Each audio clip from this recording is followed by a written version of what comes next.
Hey everyone, basically full release of GStorms. We got hurricanes, we got volcanoes, we got earthquakes, we got all kinds of shit going on here. I know it's crazy, there's so much stuff happening, it's too much to handle. What better time than now to do like a full overview of all the features, kind of smaller details that you might have missed, and just kind of like generally like what the add-on includes, because you know that's- Shut up! They're all the same. They all do the same things, man. They all do the same things. They simulate weather. And like cool stuff that, you know, scientists are like, oh, what's going on here, man? I don't really know what's going on.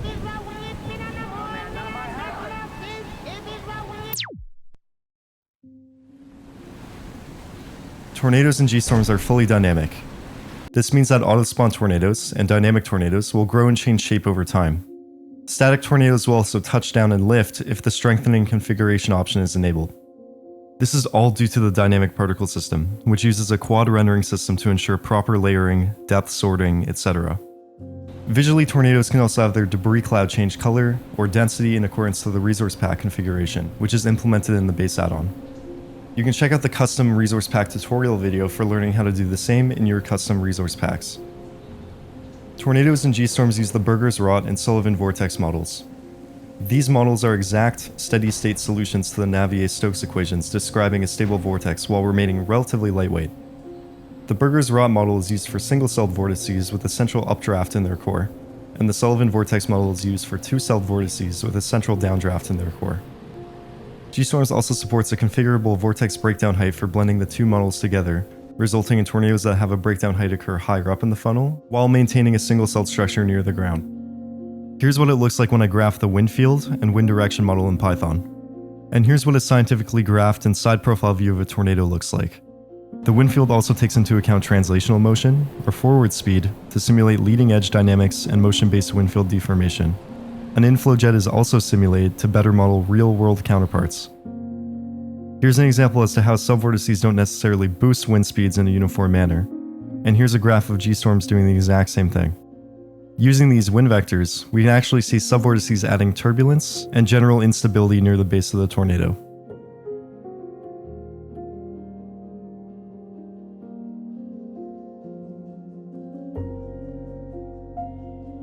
Here's a side-by-side comparison next to a real tornado, just to really illustrate the similarities there.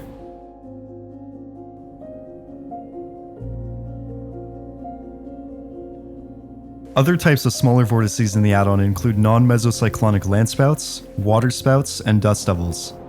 These vortices are fully single-celled and tend to be generally weaker than their tornadic counterparts.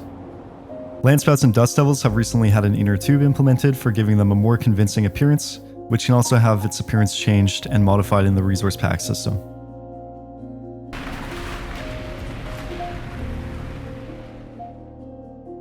Hurricanes are two-celled vortices that have extremely large structures. They can extend well beyond the boundaries of the map and have an improved noise function which simulates rain banding and improved shapes on radar. Here's what they look like on a high-resolution radar. While their maximum wind speeds are less than the strongest of tornadoes, they can still cause massive amounts of damage and destruction due to their tendencies to sit on top of structures for long periods of time due to their size.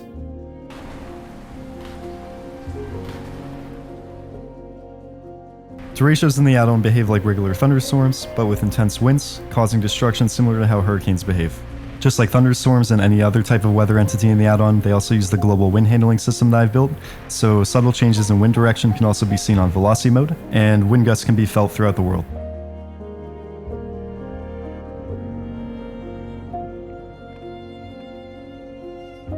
Volcanoes are also really deadly forces in the add-on, not simply due to their blast force, but due to their pyroclastic flows that can reach really high temperatures before cooling off.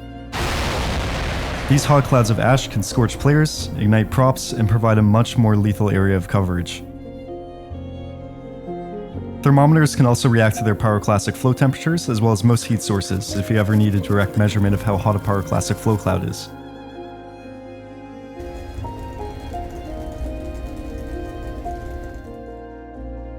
Earthquakes are a new addition to the add-on that attempt to model how structures in earthquakes shake and sway.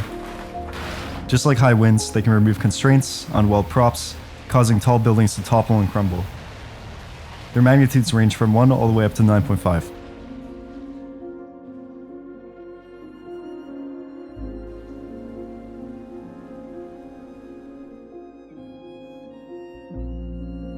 More typical weather events in GStorms include lightning, thunderstorms, rainstorms, and snow. Thunderstorms and rainstorms, just like most weather-based systems in the add-on, have fully simulated storm winds that can be seen on radar if they are moving and aren't stationary. In temperatures below zero, rain becomes snowfall, resulting in the map ground texture changing if the compatibility option for ground modifications is enabled.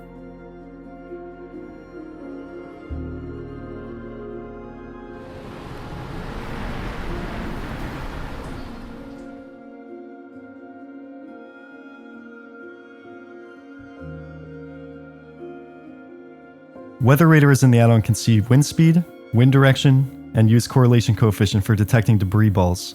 Everything that the radar sees is what you would actually be experiencing at that position. The radar is merely scanning the position vector in the world and fetching data from the wind field model and precipitation model. One of the types of radar in the add-on includes the mobile radar, which is meant to mimic the radars typically found on the back of mobile radar trucks like the Doppler on wheels. It has the highest resolution out of the radar types, the most limited range, and the highest update rate. You won't be able to see much of the storm system, however you'll be able to see rotation in super high detail and definition, as well as smaller storm features. Then we have the WSR-88D. These are long-range radars that have a slow update speed, decent resolution, and a very large range, meaning that they are ideal for viewing storm structures in their entirety. GStorms also includes TDWR radars, or Terminal Doppler Weather Radars. These radars are typically seen in airports, military bases, and are more or less a hybrid between the WSR-88Ds and mobile radar sites with decent resolution, decent update times, and decent range.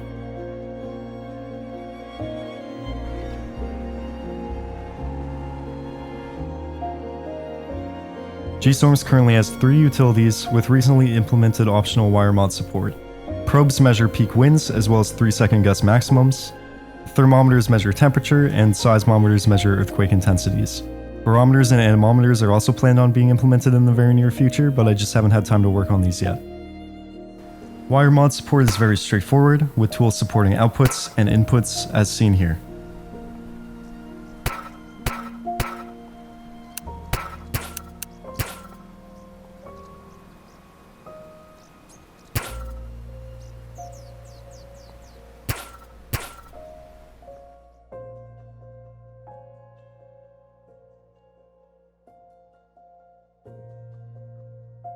The Custom Tornado tool is a tool that allows you to create, save, load, and share presets with friends.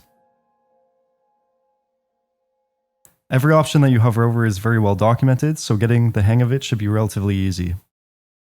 Anything ranging from strength, size, width, and noise control is available for you to customize for your tornadoes and to your liking. Click the export button at the top and send the copy text to your friend for them to copy and then import to share presets easily. The pathing tool is a tool that allows you to map out custom tornado paths. Select a node and update the direction that the tornado can move in. Save the path for that given map and load it later on.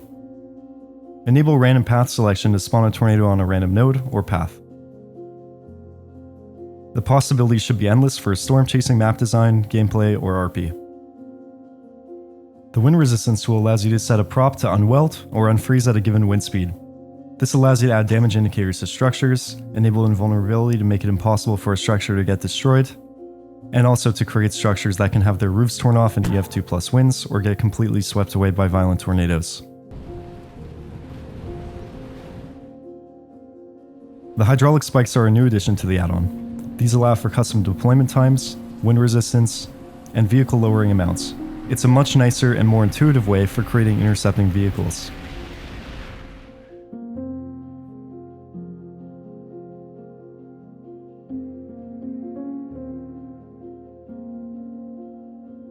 GStorms also modifies the environment, such as skybox and world fog, all of which can be turned on or off in the performance and compatibility section. It also has its own built-in day-night system, which this update is significantly improved upon. The nighttime lighting has been improved to steer away from fog for better base map lighting at night, as well as better nighttime particle lighting. Every dynamic particle system in the add-on also calls on a custom lighting engine now that has resource pack configuration options, so particles will basically get dynamically lit and colored based on the sky color, sun color, etc.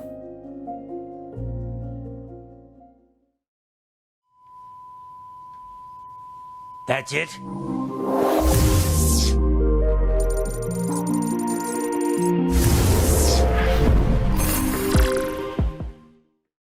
Now if you hold Q, you go to the GStorms tab in the, for the options panel on the right, the far right, where the tools are. That's not the tools section, that's the volcano. You see the tab that says GStorms? I thought you meant this one. Fuck you, bro. Can't miss me, now you gotta... Can I even? Oh, where? Dude, your body just disappeared. I hit the nastiest fucking car backflip that you've ever seen, dude. Watch this. Oh my god! Dude, I landed it! Oh, yeah! You have to put it on other people. I'm gonna feed you. There you go. Yo, come over here, bro. Where are you? You're gonna have to TP me. Yeah, well. Yo, hop on that new snake game, bro. Dude, I fucking suck at this game! Oh my... You suck at this game.